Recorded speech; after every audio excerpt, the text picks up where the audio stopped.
இன்றே டவுன்லோட் செய்து உங்கள் ஃபேவரட் ஷோக்களை என்ஜாய் பண்ணுங்க. அண்ணனை இந்த ஊர் எப்படி பாக்குதோ அப்படிதானே அண்ணியும் பாப்பாங்க. நாட்டியப்பள்ளி திறப்பு விழாவுக்கு ஊர் பெரியவங்க, குழந்தைங்களோட அப்பா அம்மா எல்லாரும் வந்திருந்தாங்க. அப்படி ஒரு பொது இடத்துல அண்ணி ஆடுறது நல்லாவா இருக்கும்? காசுக்காக இந்த அம்மா வந்து ஆடுதுன்னு சொல்ல மாட்டாங்களா? அது அண்ணனுக்கு தானே அசிங்கம். இது கூடவா அன்னைக்கு தெரியல? ஏதோ மாயா சொன்னதுனாலதான் ஆடுனு சொன்னா என்ன அர்த்தம்? பத்மா, ஏற்கனவே இங்க பத்தி எரிஞ்சுக்கிட்டு இருக்கு, இதுல நீ வேற எண்ணெய் ஊத்துறியா? நான் என்ன இல்லாத பொல்லாததையா சொல்லிட்டு இருக்கேன்? நீங்க சும்மா சும்மா குறுக்க பேசாம இருங்க. எல்லாமே அக்காவுக்கும் தெரியும். இந்த மாயாதான் பெரியப்பா கிட்ட சொல்லிக்கலான்னு தைரியம் கொடுத்ததும் இவங்களுக்கும் கொஞ்சம் துணிச்சல் வந்து மாமா கிட்ட அனுமதியே வாங்காம ஆடிட்டாங்க.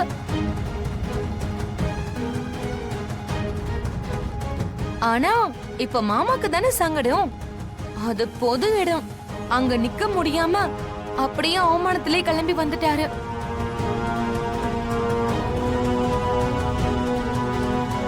ஏய், அடங்க மாட்டியா நீ? என்ன அக்காவுக்கு ஒத்து உதிரியா நீ? ஏங்க, மாமா அங்க இருந்து கிளம்பி வந்தது எனக்கு பார்க்கும்போது மனசு கேட்கல, அதனாலதான் நான் பேசுறேன். மாமா அசிங்கப்பட்டா இப்ப உங்களுக்கு பரவாயில்லையா? தப்பு பண்ணிட்டேன்னு அண்ணி மன்னிப்பு கேக்குறாங்க. ஆனா அண்ணன் மனசு எப்படி ஆறும்?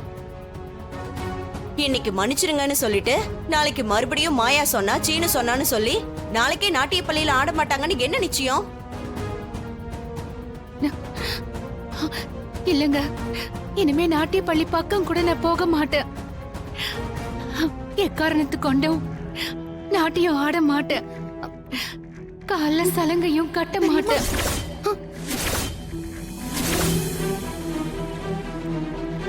அண்ணி, இத நீங்க இப்படி வாய் வார்த்தையா சொன்னா எப்படி? இதை எப்படி அண்ணனால ஏத்துக்க முடியும்? ஏய்,